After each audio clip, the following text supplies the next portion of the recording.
आज से ठीक 9 साल पहले 4 अप्रैल 2015 को सुबह के 8 बजे मैं अपने पापा के साथ जेईई मेंस का एग्जाम देने जाता हूँ। नर्वस भी था और कॉन्फिडेंट भी। कॉन्फिडेंट इसलिए क्योंकि पिछले 2 साल से जमकर मेहनत करी थी। 12th के लिए बोर्ड्स के लिए पढ़ा था, जेईई मेंस के लिए पढ़ा था, ट्यूशंस तक ली थी, ना कहीं घूमने गया था, ना कोई पार्टी की थी, ना किसी रिलेटिव के घर गया था। सिर्फ और सिर्फ एग्जाम पर फोकस था और कहीं ना कहीं नर्वसनेस भी थी क्योंकि पिछले 2 साल से जो मेहनत की थी आज फाइनली उसको प्रूव करने का मौका मिल रहा था। टीचर्स को प्राउड करना था, अपने पेरेंट्स को प्राउड करना था, दोस्तों रिलेटिव्स को दिखाना था कि I can also score good in JEE mains and get a good college. पर पता है क्या होता है, जिस स्कूल में मेरा एग्जाम था उस स्कूल में मेरे को एंट्री तक नहीं मिलती। गार्ड भैया बोलते हैं कि तुम स्कूल का आईडी कार्ड ले आए हो, मेरे को बोर्ड्स का एडमिट कार्ड चाहिए अलॉन्ग विद जेईई मेंस का एडमिट कार्ड।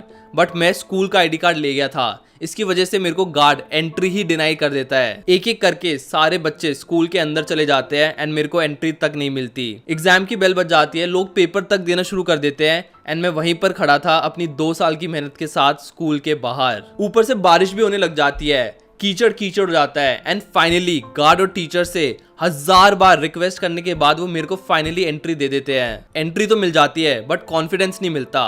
मैं फटाफट भागकर क्लास में लेट पहुंचता हूँ, लेट एग्जाम शुरू करता हूँ एंड बस किसी तरह उस एग्जाम को सॉल्व कर देता हूँ। 1-2 महीने बाद रिजल्ट आता है एंड जो सोचा था वही होता है। मेरी रैंक लाखों में होती है, पता नहीं ऐसा लगता है किसी का नंबर लिख दिया हो, 1,60,000 समथिंग। बहुत ज्यादा बुरा लगता है कि यार जिस चीज के लिए इतनी मेहनत करी थी उसमें मैं फेल हो गया। जिस चीज के लिए मेरे पेरेंट्स ने इतने पैसे दिए थे वो सारे बर्बाद हो गए एंड मेरी लाइफ अब बर्बाद हो गई है। मेरे को कोई भी अच्छा कॉलेज नहीं मिलेगा। 1-2 हफ्ते तो बहुत दुखी रहता हूँ, बड़ी डिप्रेशन जैसी फीलिंग आती है, बड़ी अजीब सी फीलिंग आती है, मतलब कुछ भी अच्छा नहीं लगता। बट लकीली मेरा वीआईटी और एसआरएम में हो जाता है क्योंकि एक बच्चा सिर्फ जेईई मेंस का एग्जाम नहीं देता, मैंने और भी प्राइवेट कॉलेजेस के एग्जाम दिए थे एंड वहां पर मेरे को अच्छी खासी ब्रांच भी मिल रही होती है एंड मेरे काफी दोस्त भी जा रहे होते हैं उन कॉलेजेस के अंदर। तो मैं अपने पापा से बोलता हूँ कि पापा मेरा वीआईटी विल्लौर में करवा दो, अच्छी खासी ब्रांच मिल रही है, वहां पे मैं एडमिशन ले लूंगा एंड वहीं पर मैं पढ़ लूंगा। पर अनफॉर्चुनेटली उस टाइम पर मेरी फैमिली में थोड़े क्राइसिस चल रहे थे एंड 20-25 लाख रुपए का लोन लेना सही नहीं लग रहा था। तो मैंने उस टाइम डिसाइड किया, मैंने और मेरे पेरेंट्स ने, कि मैं एक ड्रॉप ईयर लूंगा, वापस पढ़ाई करूंगा जेईई मेंस के लिए, वापस एग्जाम दूंगा एंड डेफिनेटली इस बार जो मैंने गलती की थी वो नहीं करूंगा, एक अच्छी रैंक लेके आऊंगा। एंड कहीं ना कहीं मेरे को भी सही लग रहा था कि यार मेरी प्रिपरेशन में थोड़ी ना कोई कमी थी, मैं तो बस डॉक्यूमेंट सही से नहीं लेके गया, इसकी वजह से मैं एग्जाम नहीं दे पाया। बट इस बार मैं अच्छे से प्रिपेयर करूंगा एंड अच्छे से एग्जाम दूंगा एंड डेफिनेटली इस बार अच्छा कॉलेज मेरे को मिल जाएगा। तो फिर मैं वापस से अपनी प्रिपरेशन शुरू करता हूँ, हर एक चीज अच्छे से रिवाइज करता हूँ। पहले मैं सिर्फ सैटरडे संडे कोचिंग जाता था बट अब मैं मंडे टू फ्राइडे कोचिंग जा रहा था एंड बाकी टाइम सेल्फ स्टडी कर रहा था। मतलब काफी जमकर पढ़ाई करी थी मैंने ड्रॉप ईयर में। ऊपर से मैं अपने सारे सोशल मीडिया हैंडल्स डिलीट कर देता हूँ क्योंकि अपने दोस्तों को फ्रेशर पार्टी में जाते हुए देखना, उनको मजे करते हुए देखना, ट्रिप्स पे जाते हुए देखना मेरे को काफी फोमो लगता है और काफी डिप्रेशन सी फीलिंग आती है। तो मैं सोचता हूँ भाई 1 साल है मेरे पास, अच्छे से पढ़ाई करूंगा एंड अपनी सोशल मीडिया जितनी भी डिस्ट्रैक्शन हो रही है उन सबको हटा दूंगा, अपने सारे अकाउंट डिलीट कर दूंगा एंड मेरे को वो अपने फ्रेंड्स को देखकर वो फोमो फीलिंग नहीं चाहिए थी, तो मैं सब कुछ डिलीट कर देता हूँ। ऊपर से मैं अपने रिलेटिव्स एंड टीचर से भी छुपता हूँ। ये लगता है कि भाई कोई ये ना पूछ ले कि बेटा अभी क्या कर रहे हो, तो मैं क्या आंसर दूंगा कि मैंने ड्रॉप ईयर लिया है।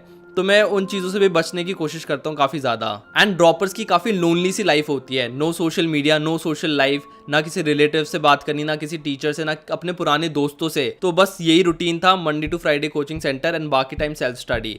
कोई भी मेरा मतलब कोई भी सोशल कनेक्ट रहा ही नहीं था किसी के भी साथ, बस यही फोकस था कि इस बार एग्जाम फोड़ना है, इस बार एग्जाम फोड़ना है। खैर फाइनली 1 साल जम के मेहनत करता हूँ एंड फाइनली वापस अटेम्प्ट देता हूँ जेईई मेंस के लिए। इस बार सारे डॉक्यूमेंट्स लेके गया था तो एंट्री तो आराम से हो ही गई थी। एग्जाम देने बैठता हूँ, मेरे पास अपनी ओएमआर शीट थी एंड अपने एग्जाम क्वेश्चन पेपर था एंड जब मैं अपना रोल नंबर भर रहा होता हूँ ओएमआर के अंदर तो पता नहीं कैसे गलती से मैं एक ही कॉलम के अंदर 2 सर्कल्स को डार्क कर देता हूँ। जैसे मेरा रोल नंबर था 678, लास्ट के 3 डिजिट 678 थे, तो मैं 6 और जो 7 होता है वो एक ही कॉलम के अंदर भर देता हूँ एंड मैं बहुत ज़्यादा घबरा जाता हूँ। मेरे को समझ नहीं आता कि मैंने अपने रोल नंबर ही गलत भर दिया है एंड उसको आप इरेज भी नहीं कर सकते। तो मेरी जो हालत होती है बहुत ही ज़्यादा बुरी होती है उस टाइम पर। 5 मिनट के लिए तो मैं एकदम नम हो जाता हूँ, मेरे को कुछ भी समझ नहीं आता एंड फिर थोड़ी देर बाद हिम्मत करके मैं टीचर को बोलता हूँ कि मैम मैंने ना एक्चुअली गलती से रोल नंबर गलत भर दिया है, तो अब क्या होगा। और मेरे को लगता है मैम प्यार से रिप्लाई देंगी, बट पता है मैम क्या बोलती है, मैम बोलती है कि ये क्या कर दिया तुमने, तुमने अब तो अपना रोल नंबर ही गलत भर दिया, अब तो तुम्हारा पेपर ही कैंसिल होगा। एंड उस वक्त जो मेरी हालत होती है ना, मैं तुम्हें बता भी नहीं सकता। एक तरफ मैम चिल्ला रही है, फिर मैं लास्ट सीट पर बैठा था, सारे बच्चे पीछे मुड़ के देखते कि इस बंदे ने कुछ गलती कर दी है बहुत बड़ी। एंड मेरे को खुद इतना गिल्टी फील होता है कि जिस एग्जाम के लिए मैंने 3 साल प्रिपेयर किया था, मैंने फिर उसी सेम एग्जाम में दूसरी बार गलती कर दी। भाई फैन के नीचे बैठा था, बट मेरे को लिटरली पसीने आ रहे थे, दिमाग में सिर्फ और सिर्फ नेगेटिव थॉट्स थे। फिर किसी तरह अपने माइंड को कंट्रोल करके सारे नेगेटिव थॉट्स को हटाकर एक लंबी सांस ली एंड बस मैंने अपना पेपर करना शुरू कर दिया।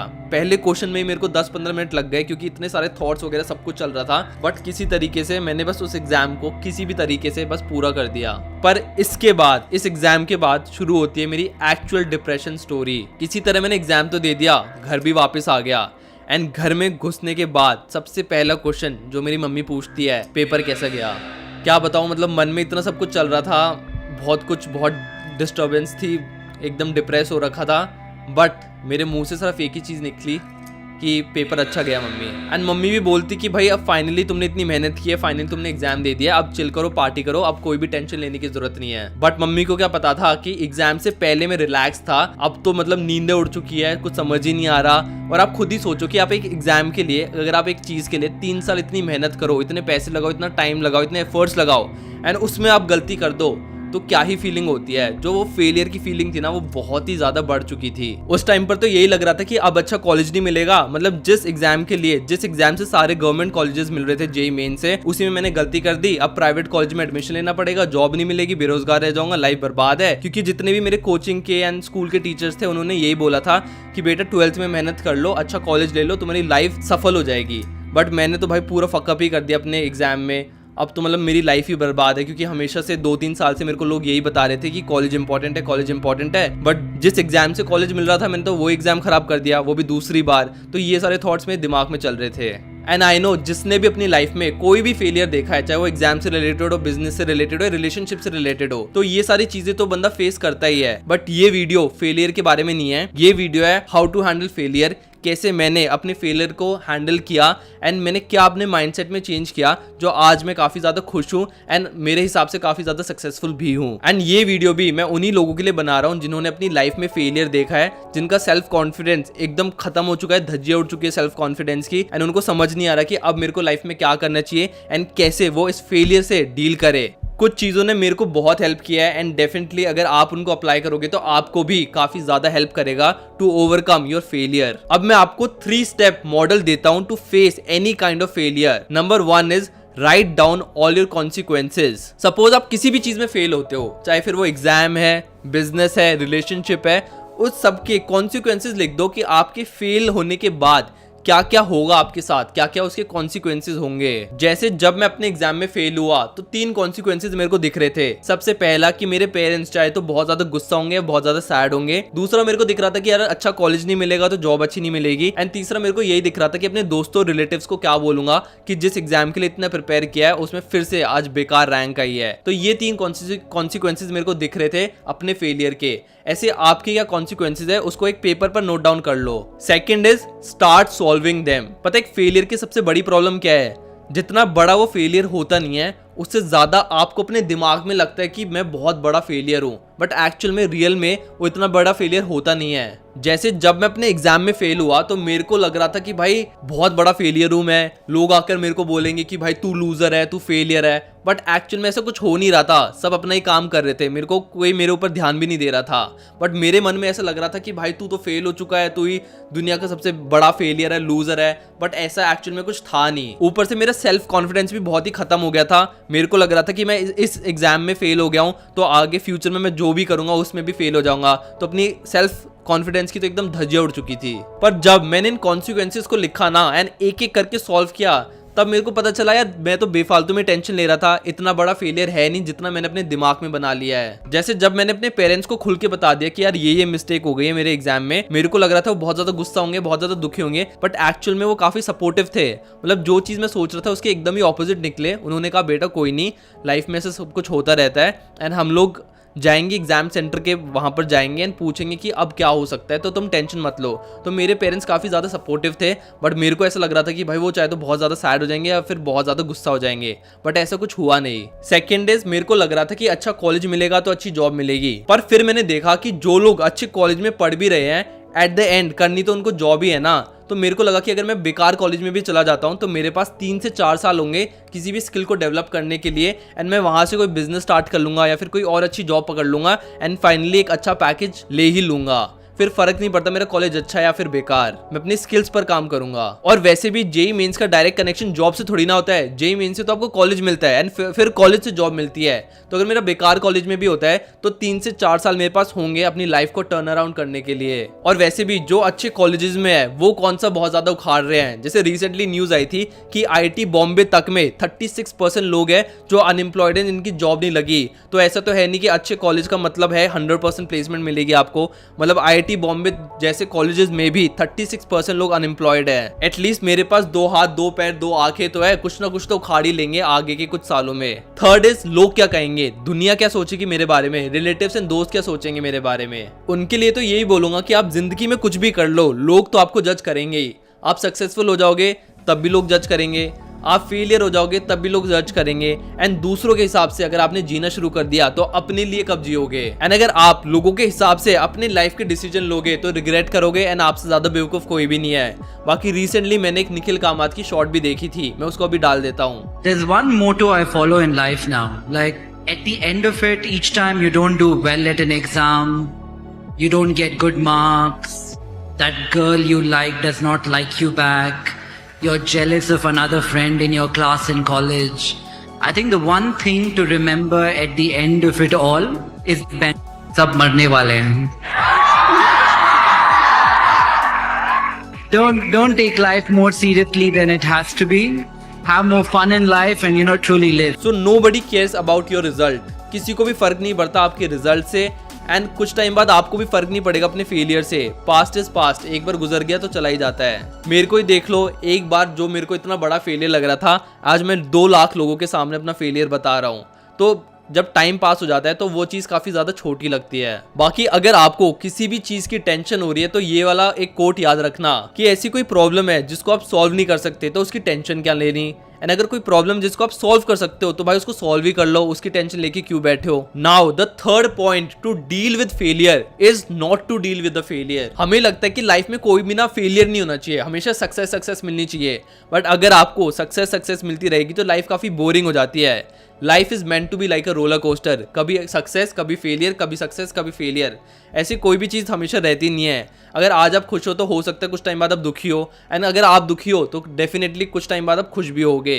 तो life is like a sine wave, ऊपर नीचे तो होता ही रहता है। इनफैक्ट जितनी जल्दी फेल होगे उतना बेटर है। सोचो अगर आपको 50-60 साल की उम्र में फेलियर मिल रहा है तब उसको आप कैसे हैंडल करोगे। इसलिए वो कहते हैं ना, fail fast and learn fast. और वैसे भी छोटे मोटे फेलियर आपकी लाइफ को डिफाइन नहीं करते, फेलियर तो लाइफ का एक छोटा सा ही पार्ट है। एंड वैसे भी सोचो अगर आप 100 साल जियोगे तो अपने पहले 20 साल में पहला फेलियर देख लिया, अभी तो 1/5 लाइफ ही हुई है, बाकी की लाइफ तो बची है ना। तो कोई भी फेलियर, कोई भी सक्सेस, कोई भी खुशी, कोई भी सैडनेस हमेशा नहीं रहती। लाइफ हमेशा चेंज होती रहती है, and this is how it should be. And life will give you more chances to prove yourself, so don't worry. And वैसे भी अगर सपोज आपका आईटी में हो भी जाता तो थोड़ी बेटर जॉब मिल जाती, इससे ज्यादा क्या ही होता। मतलब कौन सा आप करोड़पति या बिलियनर बन जाते आईटी के बाद, थोड़ी बेटर जॉब ही तो मिलती।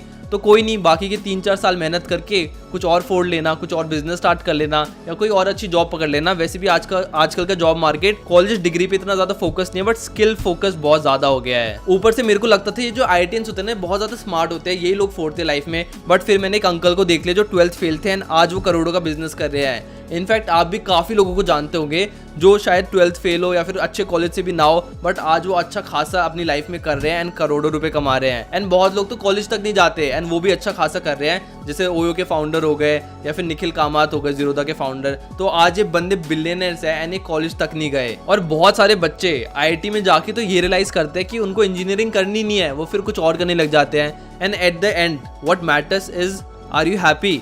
क्योंकि अगर आप खुश नहीं हो तो क्या ही कर ले एग्जाम क्लियर करके, एंड अगर आप खुश हो तो क्या फर्क पड़ता है कि अगर आपको एग्जाम क्लियर नहीं हुआ है। और आप ना अभी रियलाइज नहीं करोगे, but once you look back you can actually connect the dots. जैसे कि जब मैं अपने फेलियर को देखता हूँ कि मैंने एक ही एग्जाम को 2 बार गलत कर दिया है, तो मेरे को अभी के जो फेलियर्स होते हैं बहुत ही छोटे लगते हैं। जैसे किसी वीडियो पे व्यूज नहीं आया, फिर बिजनेस डील खराब हो गई, तो मेरे को लगता है कोई नहीं भाई, पहले इतने बड़े फेलियर को मैं फेस कर चुका हूँ, उससे मैं गुजर चुका हूँ, तो ये तो फिर भी छोटे मोटे फेलियर्स हैं, इनसे भी गुजर जाऊंगा। एंड डेफिनेटली अगर आज प्रॉब्लम है तो ज़रूरी नहीं है कि कल भी वो प्रॉब्लम रहेगी, कल अच्छा दिन होगा, tomorrow I will be happy, and कुछ ना कुछ हो ही जाएगा। शायद 12th की पढ़ाई आपके काम ना आए, बट जो इस फेलियर से आप सीखोगे ना, वो डेफिनेटली आपकी लाइफ में बहुत ज़्यादा काम आएगी। And I want to end this video with this quote, it's not over when you lose, it's over when you quit, right. तो यार टेंशन वेंशन मत लो, फेलियर आते जाते रहते हैं, ठीक है, आज है कल नहीं है, एंड खुश रहो अपनी लाइफ में। बाकी इस वीडियो को इसी नोट पर एंड करते हैं। I will see you in the next video. Okay, thank you, bye.